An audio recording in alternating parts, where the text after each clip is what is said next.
توکلت علیک یا رب العالمین۔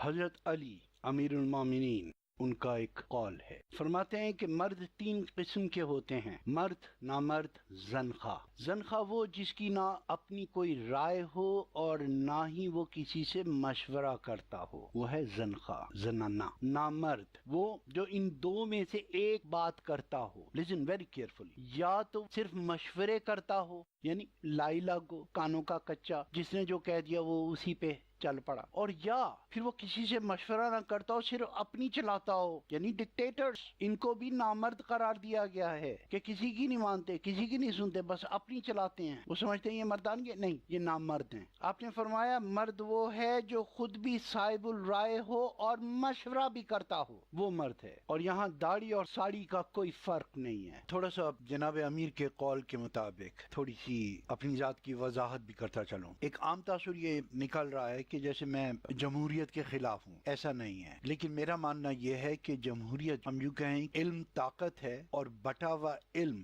جمہوریت، یعنی بیعت کرنے کے لیے، ووٹ دینے کے لیے آپ کا صاحب الرائے ہونا ضروری ہے، کیونکہ یہ استصحاب رائے کہلاتا ہے، اور جب آپ صاحب الرائے ہی نہیں ہیں تو آپ کا استصحاب الرائے میں حصہ دینا ان لاجیکل لگتا ہے نا، ایک مضحکہ خیز چیز۔ ایک آدمی کو آپ نے 20-25 لاکھ دے دیے تو وہ آپ کو بھیڑوں بکریوں کی طرح سے گھیر کر پولنگ اسٹیشن پہ لے آیا کہ جی وہ فلانے نو ووٹ دینی، یاد رکھنا، تو یہاں پر بریانی کھاؤ اسٹینڈ کے نیچے اور اس کو جا کے ووٹ دے دینا۔ تو یہ جمہوریت نہیں ہے، جمہوریت ہے استصحاب الرائے، اور یہ صاحب الرائے کے درمیان میں ہو سکتا ہے، اور صاحب الرائے آپ نے دیکھا کون ہے، وہ مرد ہیں، اور یہ بات میں پہلے بتا چکا ہوں کہ اس میں داڑھی اور ساڑھی کا کوئی ڈفرینس نہیں ہے، کوئی ڈسکرمینیشن نہیں ہے، وہ مرد ہو عام حالات میں داڑھی مونچھوں والا یا ساڑھی باندھنے والی کوئی خاتون ہے، جو بھی صاحب الرائے ہیں ان کے درمیان میں جو اتفاق رائے ہوتا ہے اسے جمہوریت کہتے ہیں۔ اسلام میں اسے شورا کہتے ہیں، مشورہ جہاں پر ہوتا ہے، اور یہ لفظ مشہد سے نکلا ہے، مطلب یہ کہ وہ عمل جو شہد کی مکھیاں کرتی ہیں کہ اپنی اپنی جستجو، اپنی اپنی کاوش اور best of their ability and knowledge, اس کے مطابق وہ جا کر کس پھولوں میں سے رس نکالتی ہیں، جمع کرتی ہیں، اور آ کے ایمانداری سے چھتے میں الٹ دیتی ہیں۔ تو اسی طرح سے اس مشہد سے مشورہ نکلا کہ صاحب الرائے افراد جو ہیں وہ اپنا مشورہ اسی طرح سے ضمیر کی آواز پر، وہ ہمارے سینٹ کے چیئرمین والی نہیں، تو جو قوت اللہ تبارک تعالیٰ نے انہیں دی ہے اس سے پناہ مانگتے رہیں کہ آپ اپنے ضمیر کی آواز کے خلاف کچھ نہ کریں۔ تو اپنے ضمیر کی آواز پر آپ جب ووٹ دیں گے، یعنی اپنے سسٹم کو مشورہ دیں گے کہ آپ کے مطابق کون شخص صحیح ہے، تو وہ ہے اصل جمہوریت۔ میں اس جمہوریت کا قائل ہوں۔ میں نے تو اپنے نام کے آگے بھی لکھا ہوا ہے، اگر آپ میرے پروفائل پہ جا کے پڑھیں، اسٹونش ڈیموکریٹ، تو میں ڈیموکریسی کو بالکل بنیاد سے پکڑتا ہوں، اور حضرت علامہ اقبال کے طنز کو بہت سچائی سے، بہت گہرائی سے محسوس کرتا ہوں۔ اس لیے چاہتا یہ ہوں کہ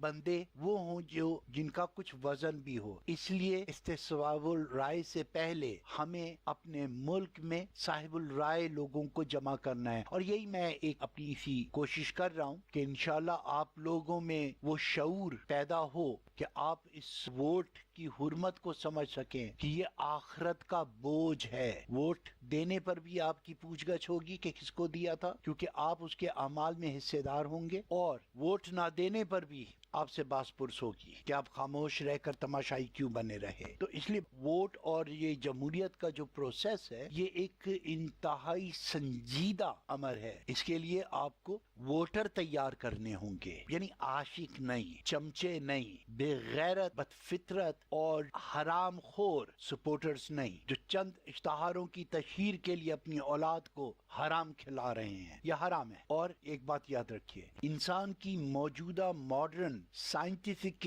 تشریح اور تعارف، جہاں اسپیس میں ہم اس سے کاربنائٹس کہتے ہیں، تو زمین پہ ہم کہتے ہیں کہ you are what you eat and what you read. تو انسانوں کی کیٹیگرائزیشن جو ہے وہ اس بات پر ہے کہ آپ کیا کھاتے ہیں اور کیا پڑھتے ہیں۔ Food for belly and food for brain, that what make you what you are. تو اس لیے اپنی اولادوں کو حلال کھلائیے تاکہ آپ کے بیٹے اور بیٹیاں جو کھائیں وہی نکلے۔ انشاءاللہ کبھی میں تفصیل سے جب بچوں کی پرورش سے متعلق اور ازدواجی معاملات سے متعلق لیکچر کو دہراؤں گا تو اس میں کچھ امپورٹنٹ باتیں بھی کروں گا۔ اللہ ہمیں ہمیشہ حق سچ بولنے کی جرات عطا فرمائے رکھے، ہمیں رزق حلال عطا فرمائے، اور ہمیں یہ توفیق دیے رکھے کہ ہم اپنی اولادوں کو بھی حلال کھلائیں تاکہ ان کے اعمال میں بھی حلال ہی رہے۔ اللہ پاکستان اور پاکستان کے حامیوں کو اپنے حفظ و امان میں رکھے۔ فی امان اللہ، اللہ حافظ۔